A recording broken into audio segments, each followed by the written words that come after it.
আরে মা হযরত আমেনা বললেন, আব্বা আমি তো জীবনের মতো যেতে চাইছি না গো, মাত্র কয়েক দিনের ছুটি চাইছি আব্বা, অল্প দিনের ছুটি আমাকে দেন, আমি যাব বাবার দেশে, একটু দেখা সাক্ষাৎ করে কদিন থাকবো, আবার আপনার কাছে ফিরে চলে আসবো, আমি আর যেতে চাইবো না আব্বা। অনেক করে বুঝিয়ে হযরত আব্দুল মুত্তালিবের কাছ থেকে মক্কা থেকে মদিনা যাওয়া ইরাদা পাক্কা হয়ে গেল। আব্বা শ্বশুর যান, আপনার কি বলে শ্বশুর আব্বা অর্ডার দিয়ে দিলেন। হযরতে মা আমেনা যখন বাবা যাওয়ার জন্য তৈরি হচ্ছেন গো, আব্দুল মুত্তালিব বললেন, বেটি রে একা যেতে হবে না, আমার লাডলা দুলারা পোতা তোমার সঙ্গে যাবে। আর বাড়িতে একটা দাসী ছিল, যে দাসীর নাম কেতাব লেখক বলছেন উম্মে আয়মান।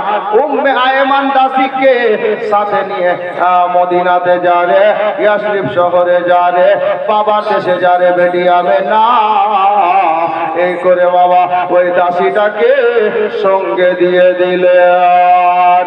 ব্যাডিং পত্র রেডি করে আমার দয়ার নবীকে বাবা কাপড় চোপড় পরিয়ে নিয়ে, উটনিকে খাইয়ে নিয়ে, উটটাকে সাওয়ারিটাকে খাইয়ে নিয়ে হযরতে উম্মে আয়মান রেডি হয়ে গেছে। এবার আমার আমেনা আমার বিশ্ব নবীকে সাথে করে শ্বশুরের সামনে গিয়ে দাঁড়ালেন। আব্বা হুজুর আমাকে বিদায় দেন, যাচ্ছি। আমার দয়ার নবীর পেশানিতে চুমা দিলেন, আমার দয়ার নবীকে সিনায় জড়িয়ে ধরলেন, আর ডাক দিয়ে বললেন, ও বেটি আমেনা রে, ও বেটি আমেনা, আমার লাডলা দুলারা পোতার খেয়াল ভালো করে রাখিও রে, যেন কোনো অসুবিধা না হয়। আমেনা চলে যাবেন বাবা, মা বলে রাখো হযরতে আমেনা আবার নিজের শ্বশুর মহাশয় আব্দুল মুত্তালিবকে বললেন, আব্বা গো আমি চলে যাচ্ছি আব্বা, আমাকে বিদায় দেন আব্বা গো। হযরতে আব্দুল মুত্তালিব বলছেন, বেটি রে আজকে যেমন করে তুমি আমার কাছ থেকে বিদায় চাইছো, যেমন মহব্বতে চাইছো বিদায় রে, আজ থেকে 6 বছর আগে আমার জানের পিয়ারা বেটা হযরতে আব্দুল্লাহ এই মতো করে বিদায় চেয়েছিল। এ বেটি আমার কাছ থেকে আব্দুল্লাহ বিদায় নিয়ে গেছে, আর ফিরে আসেনি, আজকে তুমি ওই মতো বিদায় চাইছো রে মা, যেন আব্দুল্লাহর মতো আমি আব্দুল মুত্তালিবকে ছেড়ে তুমি বিদায় নিও না। মন চাইলো আব্দুল মুত্তালিবের কথাটা বললেন গো। বাবারা ভাইয়েরা মা বোনেরা গো, হযরতে আব্দুল মুত্তালিব বললেন, আর আমেনা বলছেন, আব্বা আমি আপনাকে বলছি আব্বা, আল্লাহ যদি হায়াতে রাখে ফিরে আসবো, বাবার বাড়িতে চিরদিন থাকবো না, আপনার বাড়িতে আবার চলে আসবো, আপনার সেবায় আমি থাকবো। এ বেরাদার এই বলে বাবা শ্বশুর আব্বাকে শ্বশুর জানকে বাবা সালাম জানাচ্ছে। হযরতে আমেনা সালাম জানালে। আবার আব্দুল মুত্তালিব বললেন, বেটি রে যা বেটি যা, তবে একটা কথা মনে রাখিস, বাবাকে পেয়ে গিয়ে আমি তোমার শ্বশুর আব্বাকে যেন ভুলে যেও না। এই বলে বাবা বিদায় দিলেন। আবার আব্দুল মুত্তালিব আপনার বাড়ির দরজায় দাঁড়িয়ে আছে, আমেনা চলে যাচ্ছে, আব্দুল মুত্তালিবের চোখ থেকে অশ্রু ঝরছেন গো। আমেনাও ঘুরে ঘুরে নিজের শ্বশুর আব্বাকে দেখছেন। মা বোনেরা হযরতে আমেনার সঙ্গে হযরতে আব্দুল মুত্তালিবের শেষ দেখা এটা, আর জীবনে শ্বশুর আব্বাকে আব্বা জান বলে কোনোদিন আমেনা ডাকবে না। চলে যাচ্ছেন বিদায় নিয়ে। বাবারা ভাইয়েরা মা বোনেরা গো, এই করে আমার আমেনা শেষ সালাম দিয়ে উটের পিঠে বসে গেলেন, আমার নবীকে সামনে বসালেন। উম্মে আয়মান উটের লাগাম ধরে চলতে লাগলেন। চলতে চলতে মক্কা থেকে ইয়াসরিবে, অর্থাৎ যাকে বর্তমানে আমরা বাবা মদিনা শরীফ বলি, মদিনায় গিয়ে বাবা বাবার বাড়িতে পৌঁছে গেলেন। বাবার বাড়িতে পৌঁছে গিয়ে আপনার কি বলে থাকতে লাগলেন বাবা, কমবেশ 1 মাস থাকলেন। উম্মে আয়মান দাসীটা একদিন হঠাৎ করে বললেন, আমেনা রে কি হলো রে বল? বলে শ্বশুরের কাছ থেকে কদিনের বিদায় নিয়ে এসেছ, ছুটি নিয়ে এসেছ, আজকে মদিনাতে আসা আমাদের অনেক দিন হয়ে গেল রে। আর শ্বশুরের কথা কি ভুলে গেছো? হযরতে আমেনা বললেন, উম্মে আয়মান কতদিন হলো আমি যে গুনতি করে রাখিনি। কিতাব লিখে বলছেন প্রায় 1 মাস হতে চলেছে। হযরতে আমেনা বললেন, আর দেরি করা যাবে না, তাড়াতাড়ি ব্যাটিং পত্র গুছিয়ে নাও, আমরা আজকেই রওনা দিব মক্কা শহরে, আজকেই চলে যাব শ্বশুর বাড়িতে। এবার ওকে খাইয়ে দাইয়ে বাবা রেডি করা হলো, ব্যাটিং পত্র বেঁধে নেওয়া হলো। বাবার বাড়িতে লোকজনকে সালাম জানিয়ে দিয়ে আমার মা আমেনা আমার দয়ার নবীকে নিয়ে বাবা উটের পিঠে বসে গেলেন। উট চলতে আরম্ভ হলো। হযরতে মা আমেনা রাদিয়াল্লাহু তাআলা আনহা এবার ওই রাস্তা দিয়ে রাস্তা অতিক্রম করছেন গো। উম্মে আয়মানকে ডাক দিয়ে বললেন, বললে ওই রাস্তা দিয়ে চলো, ওই রাস্তা দিয়ে মক্কায় চলতে থাকো রে। যে রাস্তা দিয়ে চললে পরে মাকামে আবুয়া জায়গা খানা পাওয়া যাবে। ঠিক বাবা উম্মে আয়মান ওই রাস্তা দিয়ে চলতে লাগলেন। চলতে চলতে একটা ফাঁকা ময়দান সামনে দেখতে পাওয়া যাচ্ছে। হযরতে আমেনা দূর থেকে উটের পিঠে বসে হযরতে উম্মে আয়মানকে ডাক দিয়ে বললেন, বোন উম্মে আয়মান রে, ওই যে দেখো সামনে একটা ময়দান দেখতে পাওয়া যাচ্ছে, ময়দানের সাইডে দেখো একটা বাবলার গাছ আছে, ওই বাবলা গাছের গোড়াতে উটের লাগামটা নিয়ে গিয়ে বেঁধে দাও, ওই জায়গায় গিয়ে একটু দাঁড়াও। দাসী কি করবে? দাসীকে যা মালিকের হুকুম হবে তাই তো করবে। হযরতে গেরামি উম্মে আয়মান চলতে চলতে বাবা উটের লাগামটা নিয়ে গিয়ে ওই মাকামে আবুয়ার ওই ময়দানে বাবা বাবলা গাছের গোড়াতে গিয়ে বাবা লাগামটাকে বেঁধে দিলেন, দড়িটাকে বেঁধে দিলেন। আমার দয়ার নবীর জননী হযরতে মা আমিনা রাদিয়াল্লাহু তাআলা আনহা দয়ার নবীকে, শিশু নবীকে সাথে নিয়ে উটের পিঠ থেকে জমিনে নেমে গেলেন। রে মা বোনেরা গো, অন্তরটা ফেটে যায় রে মা। আমার মা আমিনা ওখানে নেমে যাওয়ার পরে যেমনই ময়দানের দিকে নিজের নজরটা ফিরিয়েছেন গো, দেখতে পাওয়া গেল ওই ময়দানে আমার দয়ার নবীর আব্বা জান মা আমিনার সরতাজ, মা আমিনার স্বামী হযরতে আব্দুল্লাহর কবর শরীফ খানা আমিনার নজরে পড়ে গেল। যেমনই স্বামীর কবর নজরে পড়লো, আমার আমিনার অন্তরটা ফেটে গেল। ছেলের কথাটা মনে পড়লো। ছেলেটা আব্বা আব্বা বলে মক্কাতে দেখতে চাইছিলেন, কথা বলতে চাইছিলেন। আমার দয়ার নবীর জননী আর চুপ থাকতে পারলেন না, চোখ দিয়ে ঝরঝর করে পানি পড়ছে, কান্না করছে। আর আমার দয়ার নবী বলেন, আম্মা গো, হঠাৎ করে উটের পিঠ থেকে নেমে এই ফাঁকা আপনার কি বলে রেগিস্তানে ময়দানে কেন কাঁদতে লাগলেন মা? আপনার কোনো অসুবিধা? বলে না রে বেটা না। কেন কাঁদালে কাঁদছেন রে? কাঁদছেন গো মা। হযরতে আমেনা কান্নার চোটে ইশারা করে বলছেন, বেটা রে, ওই জায়গায় পৌঁছে গেছি আজকে রে, যে জায়গাতে আমার স্বামী তোমার পিতা কারাগারে বন্দী হয়ে আছে। আবার নবী বললেন, আম্মা গো, আমার আব্বা কোথায় বন্দী হয়ে আছেন একটু দেখান। আমি আব্বার বন্দী কারাগার খানা একটু দেখি। আল্লাহর নবী সাল্লাল্লাহু তাআলা আলাইহি ওয়াসাল্লামকে আমার দয়ার নবীকে হযরতে মা আমেনা ইশারা করে দেখাচ্ছেন আল্লাহর নবীর আব্বা জানের কবরের দিকে। ইশারা করে বললেন, বেটা রে, ওই দেখো তোমার আব্বার কারাগার। আম্মা গো, ওখানে তো কোনো বাড়ি ঘর নয়, ওটা কোন কারাগার? আল্লাহর নবীকে মা আমেনা বললেন, বেটা, তোমার আব্বা অন্য কোন কারাগারে নয় রে, আমাকে একা করে দিয়ে, তোমাকে এতিম বানিয়ে দিয়ে তোমার আব্বা চিরতরে বিদায় নিয়ে ওই কবরের মধ্যে শুয়ে গেছে। আমাকে আমেনা বলে ডাকবে না, তোমাকে বেটা বলে ডাকবে না, আদর করে কোলে নেবে না।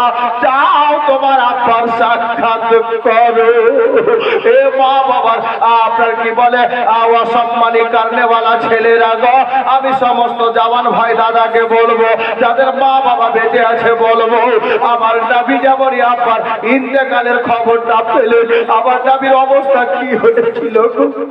আল্লাহর নবী যেমনই বুঝতে পারলেন ওটা বাবার কবর, বাবা আর দুনিয়াতে নাই, বাবা ইন্তেকাল করে গেছে, আর বেটা বলে ডাকবে না, আদর করে কোলে নেবে না, বেটার পেছানিতে চুমা দেবে না, বেটা আব্বা বলে ডাকলে বাবা সাড়া দেবে না। আমার দয়ার নবী মা জননীর কাছ থেকে হাতটাকে টেনে দিয়ে আব্বা আব্বা বলতে বলতে কাঁদতে কাঁদতে নিজের আব্বা জানের কবরের পাশে গিয়ে দাঁড়ালে। এ মা বোনেরা গো, আব্বা জানের কবরের পাশে গিয়ে দাঁড়ালেন। আবার শিশু নবীর চোখ দিয়ে চরচর করে মতির দানার মতো অশ্রুগুলো বেরোচ্ছে।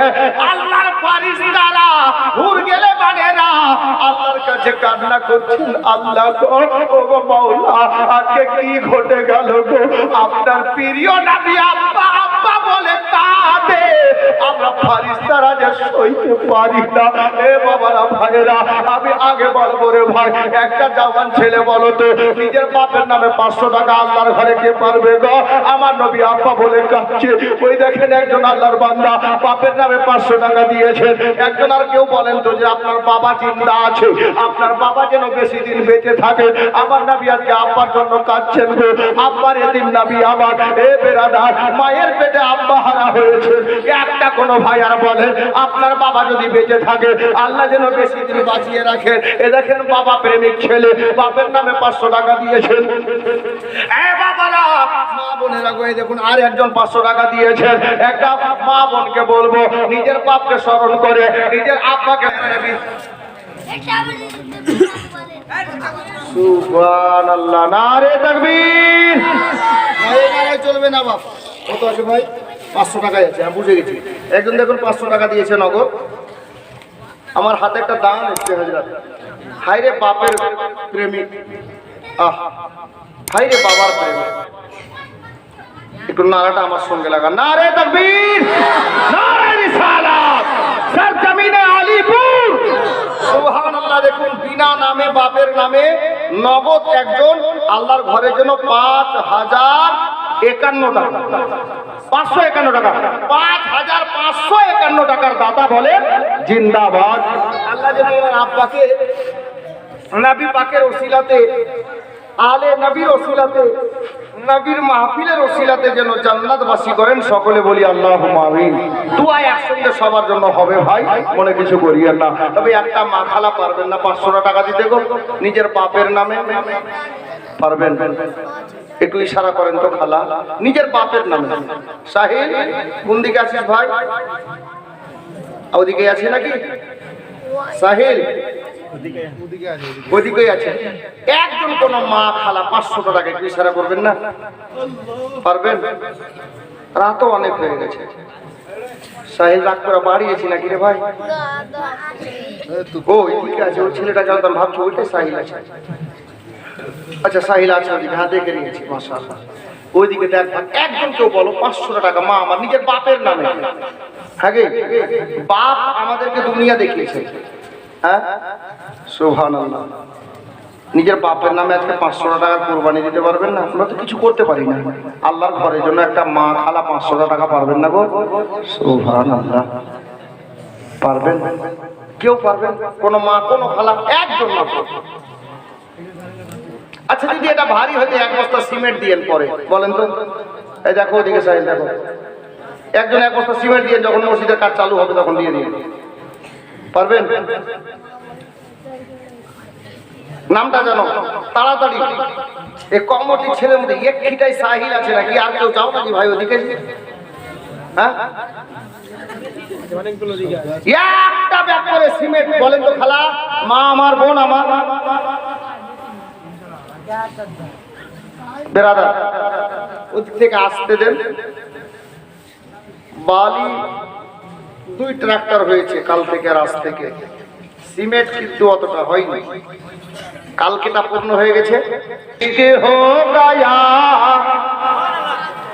मुस्तफा से इश्क हो गया, मुस्तफा से प्यार हो गया, मुस्तफा से इश्क हो गया, मुस्तफा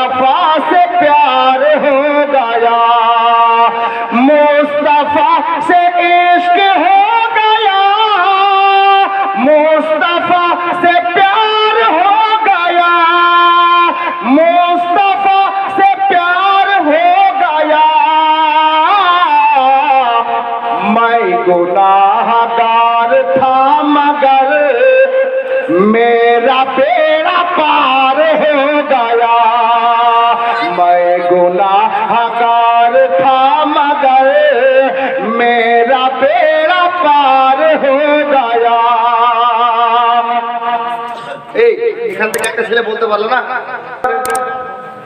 মনেরই বাসনা, মনেরই বাসনা, ও গো আল্লাহ দয়া করে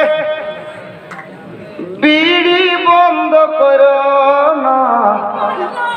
আর গজলটা বলবো না, যদি পূর্ণ না হয় গজল বলা যাবে না। এ দেখেন 14 নম্বর আসলো, তাহলে আর 16টা বাকি থাকলো। 15 নম্বরে বলেন কেবা সাল্লাম বাবা মা জননীর হাত থেকে হাতটাকে টেনে নিয়ে আমার আব্দুল্লাহর কবরের পাশে, নিজের আব্বার কবরের পাশে দাঁড়িয়ে আল্লাহ দরবারে কান্না করছে। ফারিস্তারা কান্না করছে, হুর গেলে মা জান্নাতের কান্না করছে। আল্লাহ আল্লাহ আল্লাহ নবীর কান্নাতে আল্লাহ আরশে আজমের পায়া থরথর করে কাঁপছে। আল্লাহ দরবারে ফারিস্তারা আরজ করে বলছেন, আল্লাহ গো, ও গো পরওয়ারদিগার, আপনার নবী, আপনার হাবিবুল্লাহ পয়গম্বর আজকে আপনার কবরের পাশে দাঁড়িয়ে কান্না করে গো আল্লাহ। আমরা হুর করি আর কি বলে জান্নাতের হুর গেলে মা ফারিস্তা মণ্ডলী গো, আমরা আপনার বন্ধুর কান্না সইতে পারি না। এ বেরাদার, ফারিস্তারা আল্লাহর কাছে আরজ করছেন, এ কি ঘটে গেল রে বাবা? মাকে কষ্ট দেনে বালালা, আমি সমস্ত লোককে বলবো রে ভাই, আল্লাহর নবী ওদিকে আব্বার কবরের পাশে দাঁড়িয়ে কান্না করছেন, মা জননী বাবলা গাছের ছায়াতে দাঁড়িয়েছিলেন, বসেছিলেন গো। হঠাৎ করে আমার নবী আব্বার কবরের পাশে কান্না করতে করতে নজরটা মায়ের দিকে গেল। মা আর দাঁড়িয়ে নাই, মা আর জমিনে বসে নাই, আমার মা আমেনা সঙ্গে যেটা দাসী ছিল বাবা উম্মে আয়মান, উম্মে আয়মানের মাথার আপনার জানুর উপরে অর্থাৎ জাঙের উপরে নিজের মাথা খানা রেখে মাটিতে শুয়ে গেছে। বাবারা, ভাইয়েরা, মা বোনেরা, হযরতে বিশ্বনবী আমার চিন্তায় পড়ে গেলেন, আল্লাহ আমার মা যে দাঁড়িয়েছিলেন, আমার মা যে বসেছিলেন গো, কেন জমিনে শুয়ে গেছেন? আমার মাকে কি কিছু হয়ে গেল? আমার দয়ার নবী, মায়ার নবী গো, আল্লাহর নিজের আল্লাহর নবী গো, নিজের আব্বা জানের কবরের কাছ থেকে এবার ওখান থেকে চলতে লাগলেন বাবা। মা জননীর কাছে গেলেন, মায়ের খবরটা একটু দেখা যায়। গিয়ে বাবা দেখতে পাওয়া যাচ্ছে হযরতের মা আমেনা উম্মে আয়মানের জাঙে মাথা রেখে মাটিতে লম্বা হয়ে ঘুমিয়ে গেছেন। মা বলে হযরতে বিশ্বনবী আমার আম্মা জানের দরবারে হাজির হয়ে গেলেন। হযরতে আমেনা নিজের নুরির চাঁদকে, চাঁদের টুকরাকে নিজের সিনাতে জড়িয়ে নিলেন আর শুয়ে শুয়ে আস্তে আস্তে করে কথা বলছেন। উম্মে আয়মানকে বলছে, উম্মে আয়মান রে, তোর হাতখানা আমাকে দে রে। আর আমার দয়ার নবীর ডান হস্ত মোবারক খানা নিয়ে হযরতে উম্মে আয়মানের হাতে এই মতো করে রেখে দিয়ে বাবা হযরতে মা আমেনা বলছেন, এ বোন, এ বোন উম্মে আয়মান, আমি আমেনা আমার নূরে নজরকে আজকে তোমার হাতে আমি সঁপে দিলাম। উম্মে আয়মান বলেন, বোন আমেনা এই মতো কথা কেন বলছো গো? বলে, উম্মে আয়মান রে, আমি আমেনার শরীর ভালো করে না, জ্বর চলে এসেছে, মনটা ভালো করে না, দিলটা ভালো করে না। এ বোন শোনো রে, আমি যখন অনেকদিন পর 6 বছর পরে আবার স্বামীর পাশে যখন এসেছি, আমার মন বলছে আর আমি আমেনা আমার স্বামীকে ছেড়ে কোথাও যাব না। বাবারা, ভাইরা গো, আমার নবীর কি অবস্থা সেদিন হয়েছিল গো। মাত্র 6 বছর থেকে 6.5 বছরের দুনিয়াবি বয়স আমার নবীর গো। হযরতে মা আমেনা বলছেন, এবং উম্মে আয়মান আমার ছেলেটাকে, আমার নূরে নজরকে, আব্দুল্লাহর কলেজার পাড়াকে, আল্লাহর পিয়ারা দুলারা নবীকে আমি তোমার হাতে আজকে সঁপে দিলাম রে বোন। আমার এই ছেলেটাকে তুমি নিজের মায়ের মতো করে লালন পালন করে আমার শ্বশুর আব্বার কাছে মক্কায় পৌঁছে দিও। হযরতে আমেনাকে উম্মে আয়মান বলছেন, না রে বোন না, ও আমেনা এই মতো কথা বলিও না, তোমার কিচ্ছু হবে না রে বোন, আমি সঙ্গে করে তোমাকে মক্কাতে নিয়ে যাব। হযরতে আমেনা বললেন, বোন রে, একটা কথা আর শোনো, আমার শ্বশুর আব্বার কাছে যখন তুমি পৌঁছে যাবে, আমি আমেনার শেষ পয়গাম হলো এটা যে আমি অভাগিনী আমেনা, আমার শেষ সালাম আমার শ্বশুর আব্বার কাছে তুমি পৌঁছে দিও আর আমার নূরে নজরকে পৌঁছে